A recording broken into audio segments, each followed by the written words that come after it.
Good evening, everyone.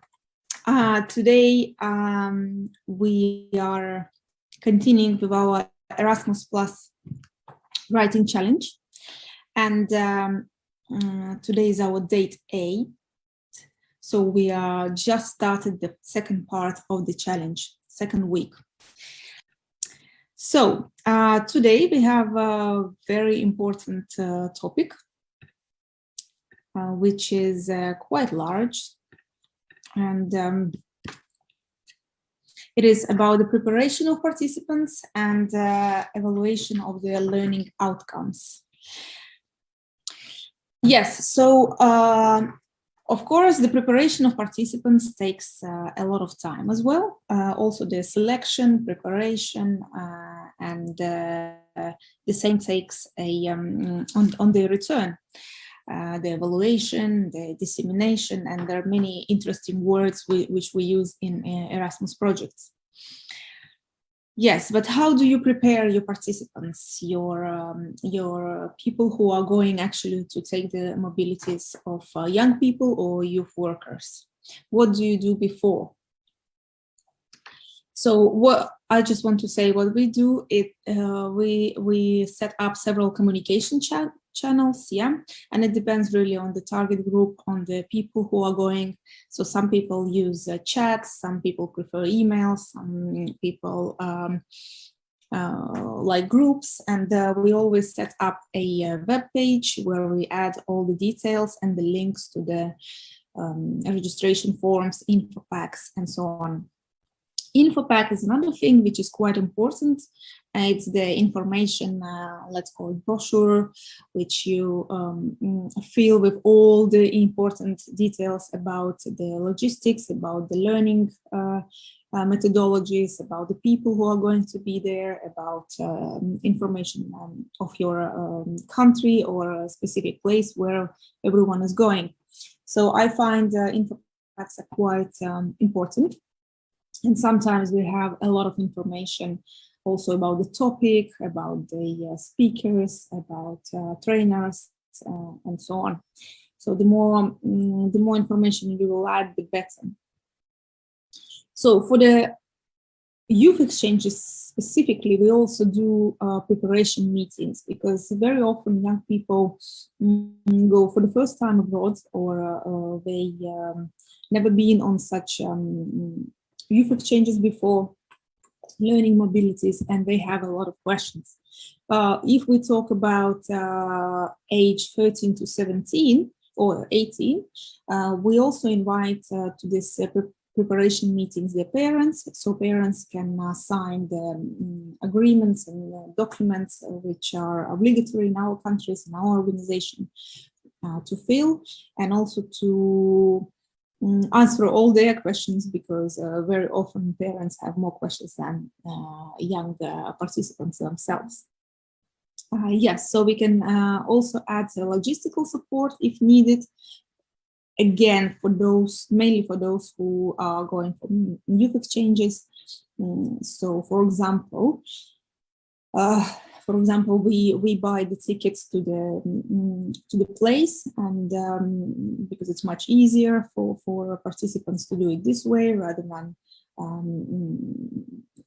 have a lot of communication between the organization staff and the parents.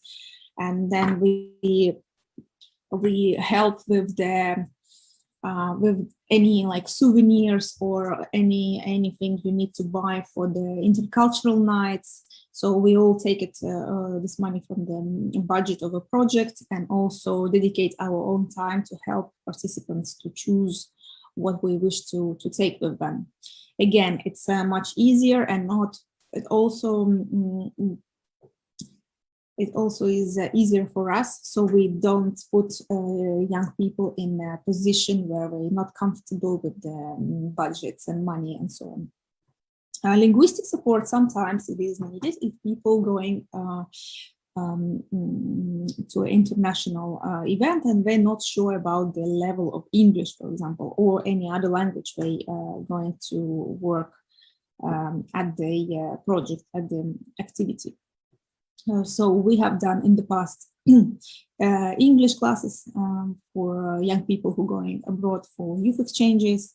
We've done online courses for youth workers who are going to a specific training course where, as you know, a lot of professional language is used. So all these trainings, they maybe not so much about the language itself, but about the boosting confidentiality of the young people and youth workers. So I think it's quite important.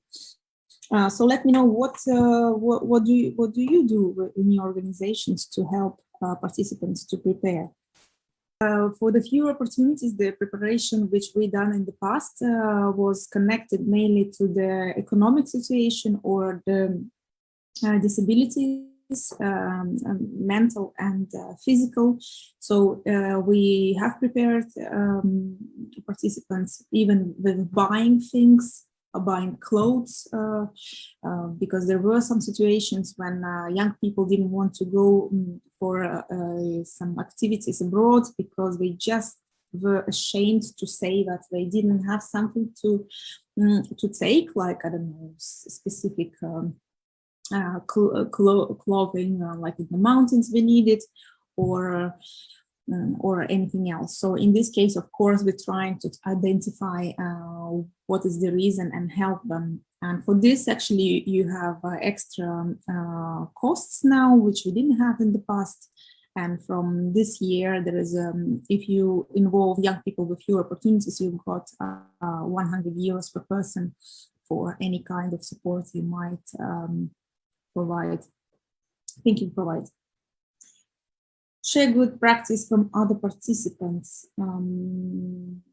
So young people, we always try to prepare, especially if they are if it's their first time, basically. So we do a lot of video conferencing with the host organization, with the young people who already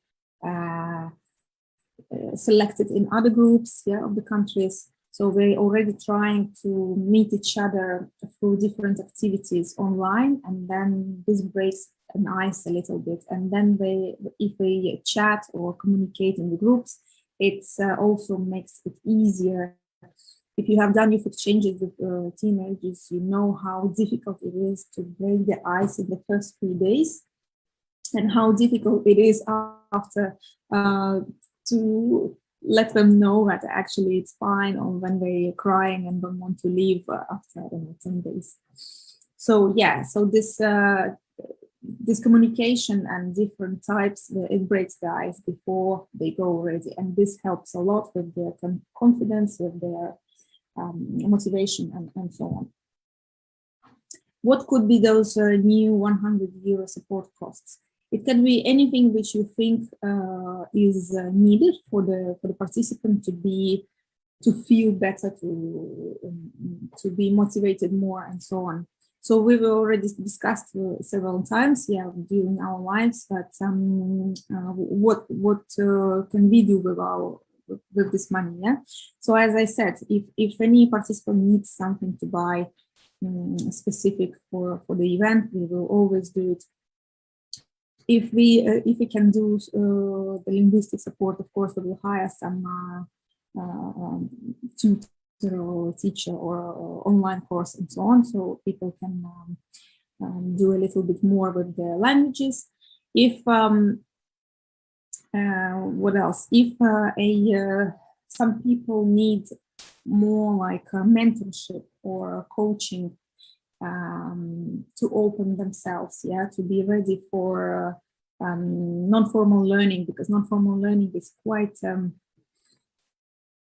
it's not for everyone, especially for the first time, and for many people it's very hard to open themselves for all these methodologies which we use in youth exchanges. And well, it's a bit easier with youth workers because they already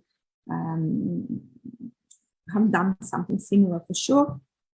But with young people, yeah, it takes time, and for this you can hire someone to go through all these games or methods and help them to feel confident.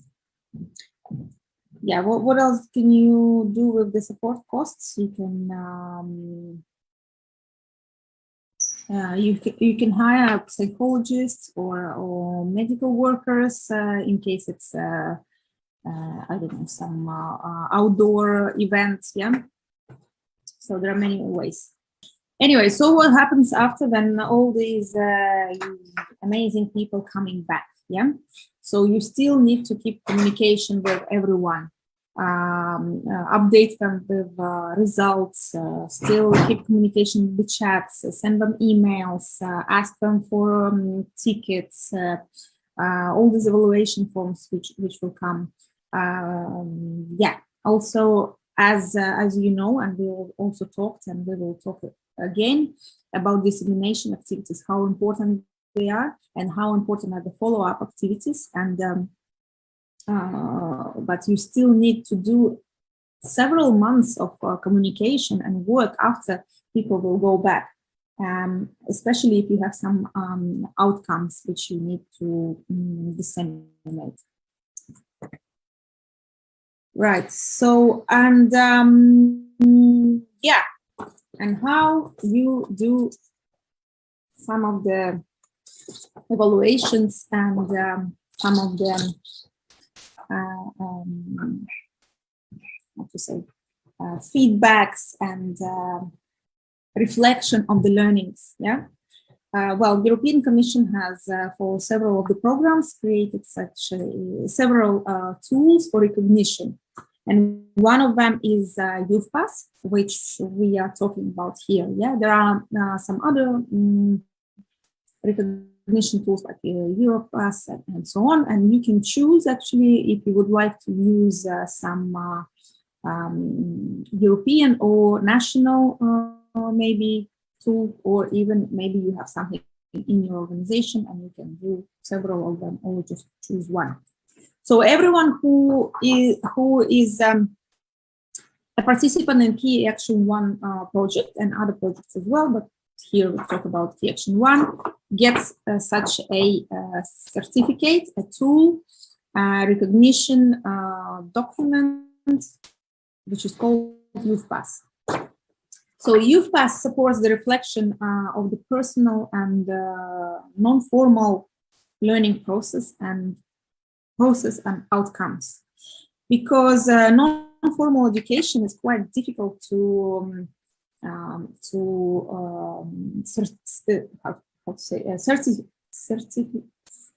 certify, yeah. So, and not like in the universities when you have a tests and the exams and so on, and then after you get a certificate. So that's why they came up with such a tool, and this tool is the well, everyone gets it, but there is also a second part where young people or youth workers or any participants of your Key Action 1 activities can reflect on their learning. And this reflection is according to the 8 key competencies, which is not something new. These key competencies we know from many programs, from education and so on. So yeah, the key competencies are here: the cultural awareness and expression, communication in the mother tongue, communication in foreign languages, sense of initiative and entrepreneurship, math competence and science, technology, digital competence, of course, is very important nowadays, learning to learn, as social and civic competencies. So when you describe in your learning outcomes section what will be the outcomes, you should consider these key competencies, because you have to go around them to see how your activity is connected to these key competencies. So young people after can reflect, and there are many ways how to do that, and fill the youth passes and the special web. Yes.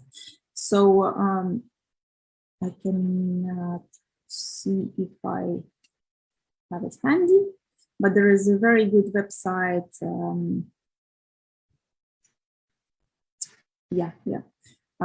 Youthpass. And when you will be getting your grants, when you will sign your agreements with national agencies and so on, you should register on the Youthpass platform if you work with Erasmus and ESC programs, and get your registration.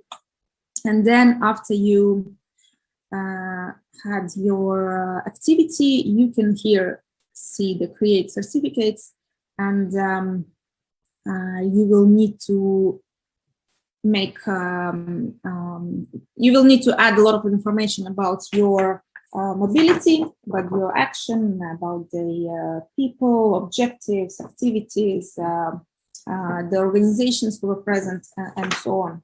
And then yes, and the system will generate these youth passes for you. Yes, so guys, I will be available to reply to your to your questions in the comments, and that's it from me, and have a good evening.